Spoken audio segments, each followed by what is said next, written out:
الحمد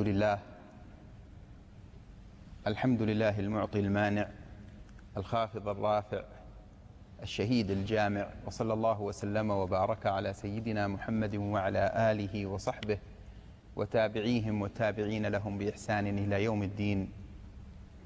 وحديثنا في مجالس Мы продолжаем говорить на наших встречах об основах и ветвях нравов пророка, саллиллаху алейхи вассалям. Они зиждутся на двух основах. Первое – это храбрость. Это плоды использования силы разума и знаний шариата против силы гнева, таящейся в нафсе человека.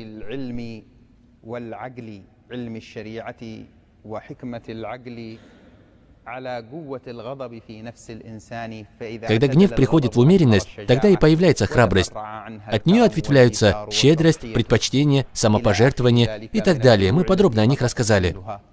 Вторая основа – это целомудрие, которое возрождается после использования силы разума и силы шариатских знаний против силы страсти, скрытой в нафсе человека. Когда сила страсти усмиряется, тогда образовывается целомудрие. Теперь мы расскажем о ветвях, о качествах, ответвляющихся от целомудрия. Мы говорили, что любовь – это самая сильная вещь, которая может воздействовать на нафс. Поэтому Аллах связал веру с любовью.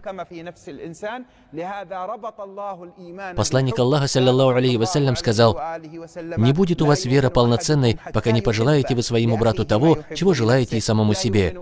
Не будет вера ни одного из вас полноценной до тех пор, пока он не полюбит меня больше, чем свое имущество, своих детей и всех людей». Аллах сделал любовь основой, связанной с верой. Она никогда не отделяется от веры. Когда сердце наполняется любовью, мы можем удержать нафс от желаемого, от того, к чему он склоняется. Почему? Потому что любовь – это сила, действующий фактор, сдерживающий нафс.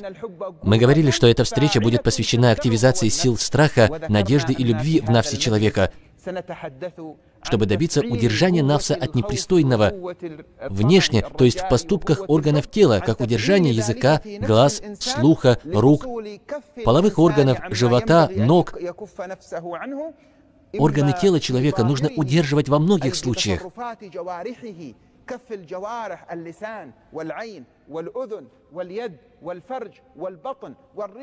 Человек нуждается в силе, которая поможет ему прикусить язык при речи, что навредит ему в судный день, которую он увидит в записях деяний.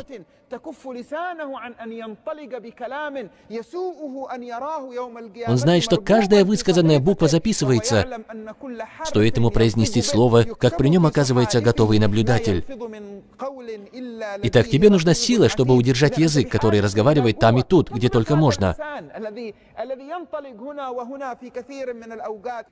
Человек нуждается в активации запрета на органы тела во внешних делах. Также нуждается в более глубоком смысле. В большинстве случаев человек занят только внешними делами, при этом забывая внутренний мир, который является основой внешних поступков. Это удержание сердца, удержание нафса от наущений в разных состояниях.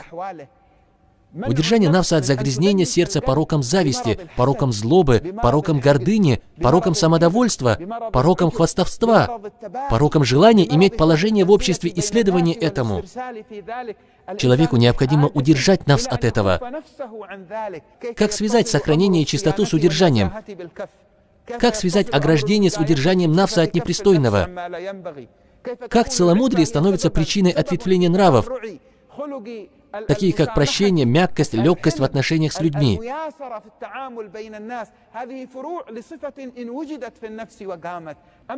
Что касается приобретения силы удержания для органов тела от непристойного целомудрия, глаза в основе своей сотворены для цели. Их не сотворили напрасно. Аллах сотворил глаза, чтобы мы видели дороги и могли проходить. Сотворил, чтобы мы размышляли в этом мире, чтобы мы поняли, что указывает на величие Творца. Сотворил, чтобы мы могли различать. Глаза сотворены для должности и даны нам на хранение, как аманат. Также уши, они сотворены, чтобы мы слышали то, что увеличит наше знание. Как мы слушаем в данный момент, сотворены, чтобы мы могли связываться с другими, понимать, объяснять. Также руки, живот, половые органы. Основа сотворения этих органов в том, что они являются аманатом для тебя. чтобы они помогали тебе в деле приближения к Нему в судный день. В этом мире эти органы тела подчинены нам, и это временно, до тех пор, пока ты находишься в этом мире.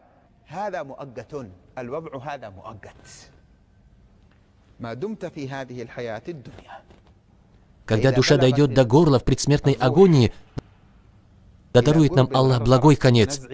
В этот момент органы выходят из подчинения человеку. Сердце перестает принимать воздействие разума.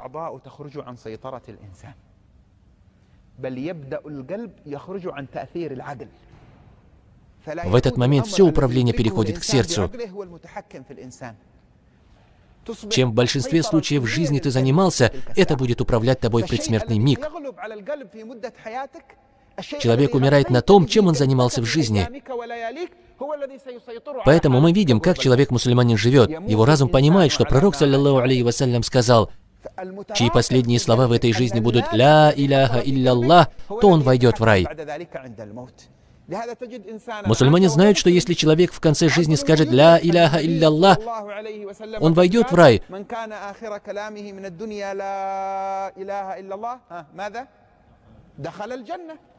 Но что мешает многим мусульманам при смерти произнести «Ля иляха илля-Аллах»? Почему, когда человек мягко говорит умирающему «Ты скажи «Ля иляха илля-Аллах», он не может это произнести? Потому что в этот момент язык не принимает воздействие разума и нафса, который все время желает. Он связан с сердцем, с тем, что утвердилось в сердце. Что преобладало над сердцем в жизни, это воздействует на язык при смерти. Если в сердце преобладали искренность к Аллаху, стойкость, иман, то при смерти язык будет читать зикр. А если в жизни много говорил о греховном, смотрел на греховное, занимался непристойными делами, и при жизни это утвердилось в его сердце, то при смерти именно это и будет оказывать воздействие на язык.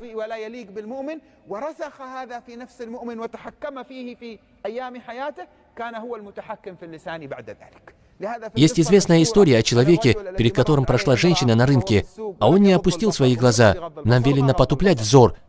Но он не потупил и пожелал эту женщину. Она его спросила, как пройти к бане Минджаб. Это такое место, где была баня, и называлась она баня Минджаб. Он ей сказал: я провожу тебя. Его нав стал наущать ему плохое дело. Он ее провел по переулкам и привел в дом, и запер дверь, желая совершить с нею зло. А она была разумной, схитрила, чтобы покинуть это место. Она ему сказала: пойди и купи для нас жаркое, другую еду, напиток, чтобы мы друг друга порадовали. А потом приступим к делу. Когда он вышел, она убежала с дома. Когда вернулся, он не попросил прощения у Аллаха, не обрадовался тому, что Аллах его сохранил от греха. Все мы грешим, но какое состояние бывает после совершения греха? Радуется ли верующий, когда Аллах хранит от греха? Или печалится? Это воздействует на состояние человека. Каждый раз, когда вспоминает, думает: ушла от меня. Сколько людей печалятся из-за того, что не смогли совершить грех, мол, к сожалению, я не смог посмотреть на эту девушку.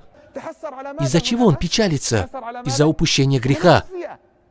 Печаль из-за упущения греха хуже, чем его совершение, потому что это указывает на то, что сердце испачкано грехом. У него грехи остались не только на органах тела, но проникли в сердце. Это более опасно, чем сам грех.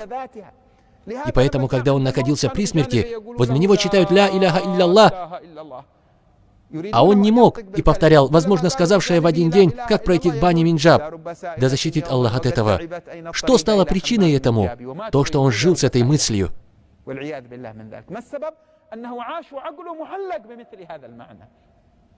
Рассказывают, что человек был занят торговлей, занимался торговлей. Это хорошее дело. В прибыли от торговли бывает баракат, если торговец честный, если он не лжет. Тут мы говорим об удержании органов. Почему торговец лжет? Какая причина? Желание получить прибыль быстрее. Из-за внутреннего желания получить прибыль быстрее он лжет. Честный торговец будет рядом с пророками в судный день. Его воскресят рядом с пророками. Честный торговец во всем будет рядом с пророками, с праведными. Почему? Потому что он боролся с нафсом. Удерживал язык в то время, когда нафс желал. Торговец, о котором мы начали рассказ, когда он был при смерти, возле него читали «Ля иляха илля-Аллах», а он молчал. Второй раз произнесли, также молчал. «Эй, побойся Аллаха, скажи ля иляха илля, и ты спасешься». Тогда он заплакал и сказал, «Я не могу». У него спросили, почему? «Потому что каждое утро я убирал в магазине и сдувал пыль с чаши, куда ставят тяжелые гири, а с чаши, куда ставят товар, я пыль не сдувал». Пыль. Сколько она даст грамм? 2, 3? Но у него было намерение обмануть в этом деле. То, что он ртом не сдувал пыль, стало причиной этому. Ко мне сейчас явились весы перед моими глазами. Каждый раз, когда я желаю произнести «Ля иляха илля», стрелку весов ставят на мой язык. Я не могу языком прочитать «Ля иляха илля». Что повлияло на это? Его действие, которое он делал ртом, и потому что он не удержал нафс от этого желания. Другой случай противоположен. Одна старая женщина у нас в Йемене, в Тариме, занималась сельским хозяйством. Писать, читать не умела, но когда сеяла что-то, была занята работой, читала зикр. Так многие престарелые делают в разных городах, занимаясь чем-то, читают зикр. Когда настиг смертный час, ее дети, внуки, все собрались вокруг, и когда она почувствовала, что умирает, она открыла глаза и посмотрела на них. Они были скорбные, и она их спрашивает, что с вами? Почему не читаете «Ля иляха илля»? Ты скажи «Ля иляха илля», и ты скажи «Ля иляха илля». Она к каждому стала так обращаться. И потом все начали читать зикр, и она сказала «Ля иляха илля» и умерла.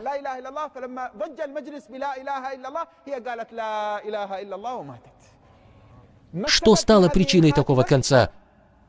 Человек умирает на том, чем он занимался. Какая же связь тут с основой и ветвями нравов? Это удержание. Итак, придавать значение органам тела очень важно, потому что разум и нафс этим руководит. Но не в смертный миг, а после смерти все по-другому. Управление не принадлежит ни разуму, ни нафсу, ни сердцу. В это время управление переходит к кому? Управление переходит к твоим органам, и они будут рассказывать все, о чем будет спрошено. Сегодня мы запечатаем их уста, их руки будут говорить с нами, а их ноги будут свидетельствовать о том, что они приобретали.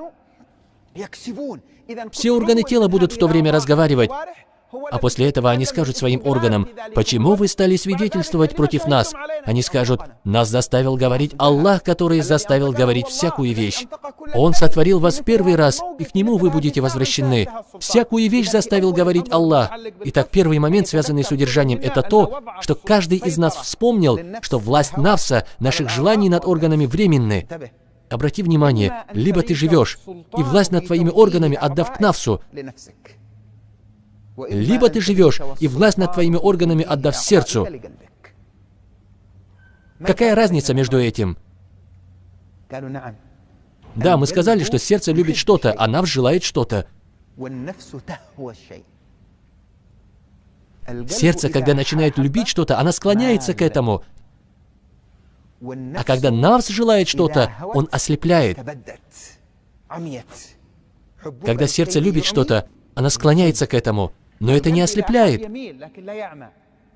Может быть, конечно, что человек слепой. Воистину, слепнут не глаза, а слепнут сердца, находящиеся в груди. Когда? Когда власть у нафса.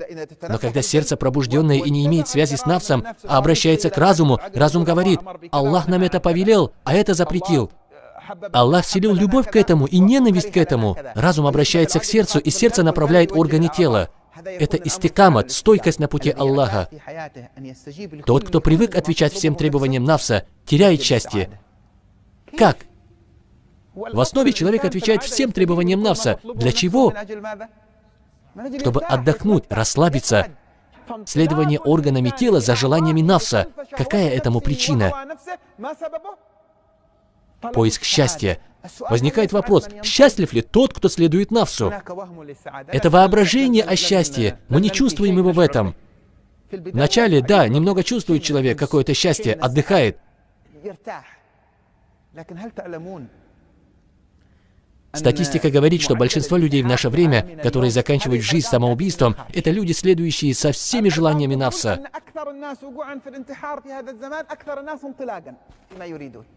Они следуют, затем, дойдя до точки, когда все ему надоело, когда нафс чувствует, что нет преград перед желаниями, Наслаждение этим прекращается, потому что часть наслаждения нафса — это наличие сопротивлений в действиях. Когда удерживается нафс в некоторых вещах, и чтобы человек что-то получил, его стимулирует желание, а желание не исчезает после приобретения желаемого. Желание всегда бывает с ним. Для чего? Почему? Потому что он устает в приобретении желаемого. Где-то 50 лет назад нашим предкам иметь пропитание на один день было тяжело. Чтобы заработать это пропитание, они очень уставали. И каждый раз, когда перед ними ставили еду, что они говорили? «Хвала Аллаху! Хвала Аллаху! Хвала Тебе, о Господь!» Он знает смысл слов «Альхамдулилля», когда обнаруживает кусочек пищи. Почему? Потому что это лишь на какое-то время. А потом через время, когда ему достать легко, он языком в забвении произносит «Альхамдулилля», потому что нафс уже не чувствует запрет, цену того, что дают. Нафс человека, когда ты даешь нафсу все, что он желает, порождает воображение, воображение о счастье, потом все заканчивается. Потом уже ничто не приносит нафсу счастья. Удивительно, что Дейл Карнеги, который написал книгу «Как приобрести друзей и оказать влияние на людей», «Как приобрести счастье», его книги в то время больше всего имели спрос и были переведены на многие другие языки. Так вот, этот человек совершил суицид. И что стало причиной? Этот человек обучал других, как приобрести друзей, как жить счастливо, роскошно. Потому понимание радостной жизни ограничено у тех, кто не связан с Аллахом. Когда верующий имеет связь с Аллахом, он начинает понимать, что смысл счастья связан с сопротивлением нафсу. Как? Сопротивление нафсу утомляет, усложняет. Да, вот эта тяжесть, сложность подводит к великому истинному счастью, потому что твой контроль, сопротивление, борьба с нафсом, удержание его, когда надо, когда тебе надо удержать нафс. Уздечка от него связывается уже с сердцем, но не с нафсом. Нафс что-то пожелал, а сердце говорит: нет, это харам, Аллах запретил, поэтому не делай. Но нет, я все же сделаю. Не делай. Удержи нафс. Скажи нафсу и органам: стой, потупи взор. Нафс скажет: да, опускание взора, но это же приятное. Послушай, ты же желаешь приятного? Да. Тому, кто из-за боязни передо мной оставит взгляды на запретное, я заменю ему их на веру, иман, и он непременно ощутит сладость этой веры в своем сердце. Возьми сладость имана. Это намного лучше, чем то, на что хотел посмотреть, и Аллах одарит тебя праведной женой. Взгляда на нее тебе будет достаточно. Удержание опускания глаз поможет тебе приобрести праведную жену, которая будет прекрасна в твоих глазах. Итак, обращение страха на глаза. Думайте о том, что взгляд на запретное вызывает гнев Аллаха. Всевышний Аллах говорит: скажи верующим мужчинам, чтобы они опускали свои взоры и оберегали свои половые органы. Так будет чище для них. Воистину, Аллаху ведомо о том, что они творят. В аяте оберегание половых органов упомянуто после опускания взора, чтобы они опускали свои взоры и оберегали свои половые органы. Так будет чище для них. Обратите внимание, это устрашение от Аллаха будет чище для вас. Не будете делать так, смотрите у меня. Надежда, когда взор сохраняешь от запретного, удерживаешь нафс, упускаешь наслаждение. Так ведь? Да, но знаешь, что тот, кто не смотрит на запретное в этом мире, будет наслаждаться в мире вечным взором на Всевышнего. Как обращаться с сердцем и нафсом? Напомни нафсу, что посредством этого ты получишь любовь от Аллаха. Скажи: о Мухаммад, если вы любите Аллаха, то следуйте за мной, и тогда Аллах возлюбит вас. О нафс, когда ты последуешь за господином и любимцем Мухаммадом, саллаллаху алейхи вассалям, и будешь опускать взор, как велено, и обратишь этот взор, на что велено обратить. Если вы любите Аллаха, то следуйте за мной. Что потом происходит? Аллах начинает любить вас. Аллах начинает вас любить. Вспоминай о любви Аллаха к тебе, когда удерживаешь органы тела от непристойного. Это то, что касается органов тела. Однако эти органы тела являются последователями, подчиненными основе, тому, что есть внутри тебя.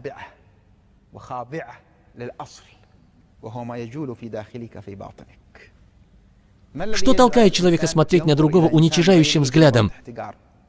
Смотреть на него сверху вниз. Что его заставляет так делать? Что позволяет человеку взять чужую долю и спокойно спать?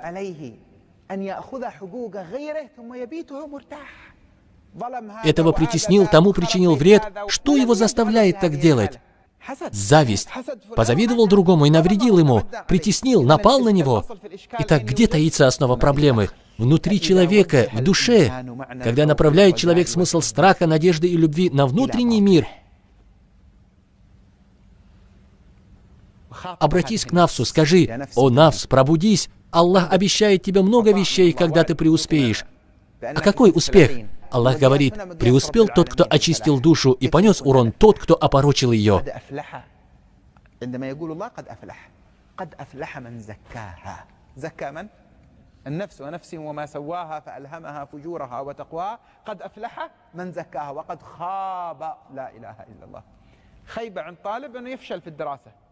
А разочарование кто упомянул?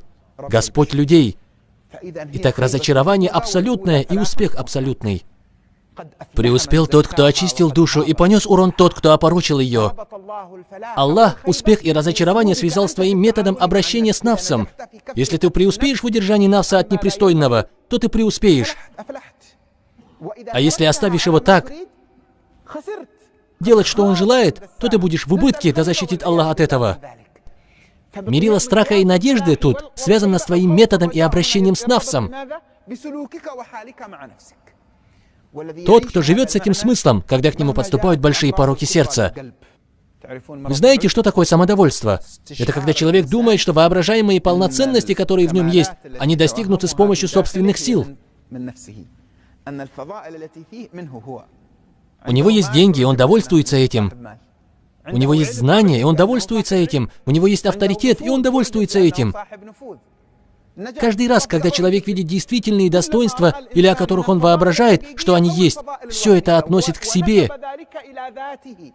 Забыл милость, тауфик Аллаха и стал самодовольным. Иблис, когда его изгнали, он зина не делал, алкоголь не пил, человека не убивал, никакие большие грехи не совершал.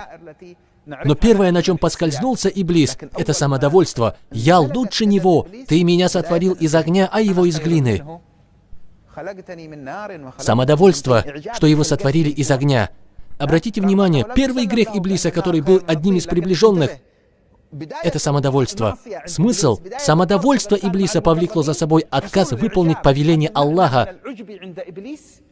Когда Иблис отклонил повеление Аллаха, ему Всевышний сказал: «Уходи отсюда, ты проклятый, и тебе проклятие до судного дня».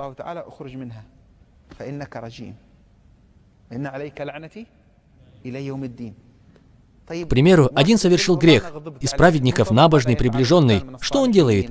Кается, просит прощения. Иблис не извинился. Что он сделал? Он проявил гордость.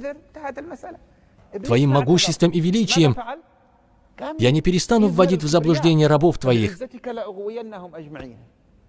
меня изгнал, посмотрим, что я сделаю. С кем он говорит? С Аллахом. Такая гордость, болезнь. Основных болезней сердца 3 – это самодовольство, оно приносит плоды гордыни, а также зависть и презрение к другим.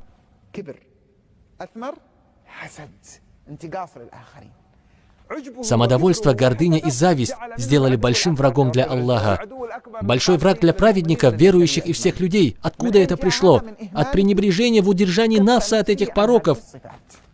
К примеру, когда кого-то считают умным, превосходящим, он этому радуется? Когда Аллах ему дает знания, разве не радуется? Аллах облегчил ему риск, разве не радуется? Конечно, радуется, но радуется из-за чего? Из-за своего банковского счета? Словам, которые выучил и стал алимом? Или тем, что получил власть над людьми? Довольствуешься этим?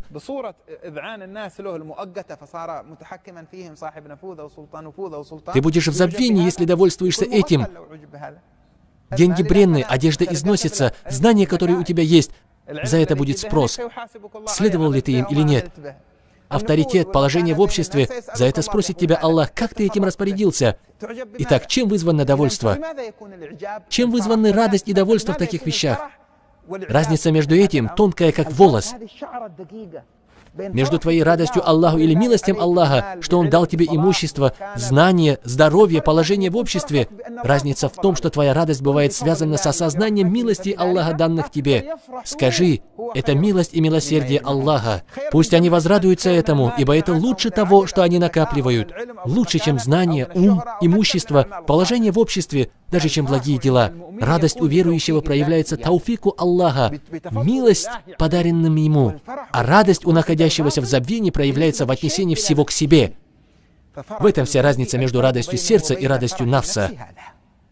Тот, в чьей жизни будет преобладать радость нафса, несомненно, в один день останется обманутым.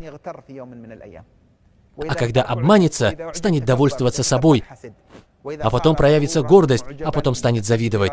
Когда будет обманут, будет довольствоваться собой, гордиться, завидовать. Что ждать от его поступков? Не придавая значения, станет воровать, без проблем вредить, притеснять без проблем, совершать грехи. Почему? Потому что он следует не за сердцем, а за пороками сердца, возникших из-за нафса. Но праведные, когда обращают внимание на это, они начинают сражаться с нафсом.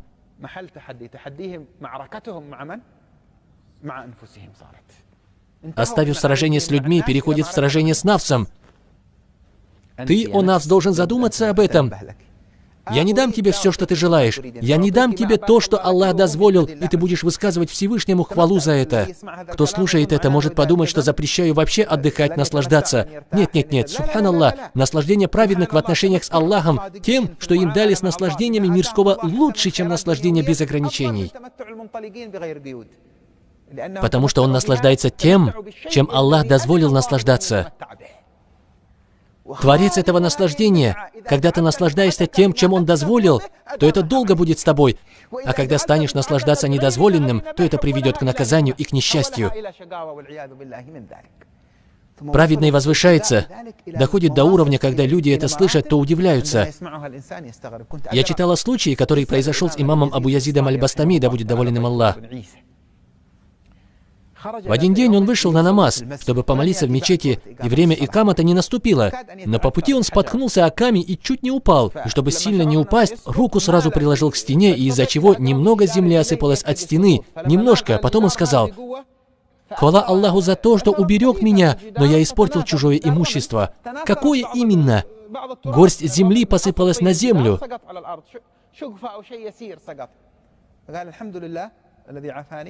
ثم التفت وقال لقد أضررت بملك غيري. ما هو الإضرار؟ قليل من التراب نزل من الطين.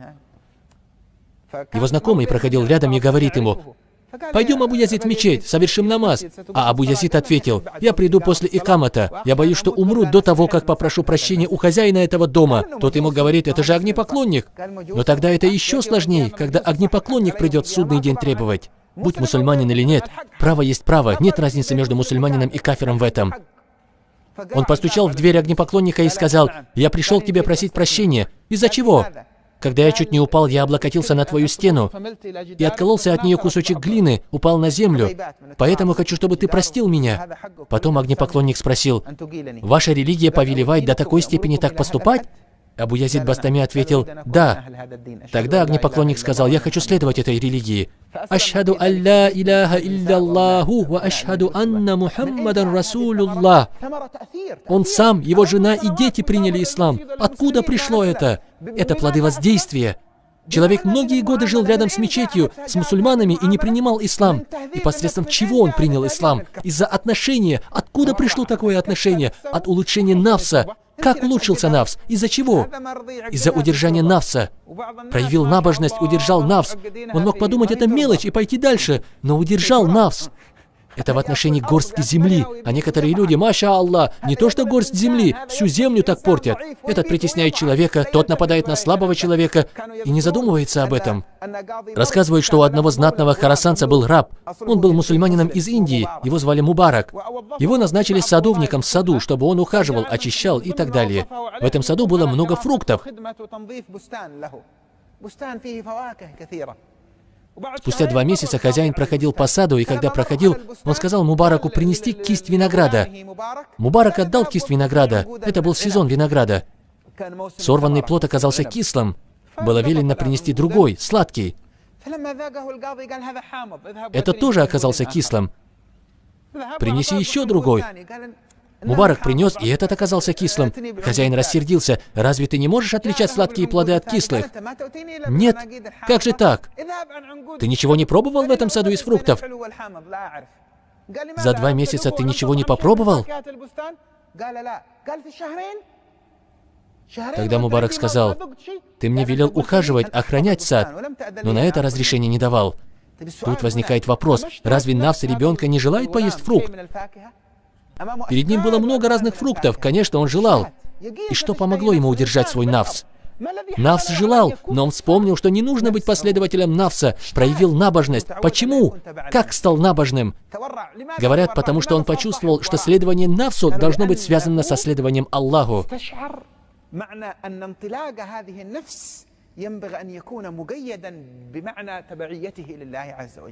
Нафс пожелал, а он запретил. Из-за чего? Из-за надежды на Аллаха, страха перед Ним, из-за любви к Аллаху. Вы знаете, какой был результат? Хозяин удивился этому, освободил его и выдал свою дочь замуж за него.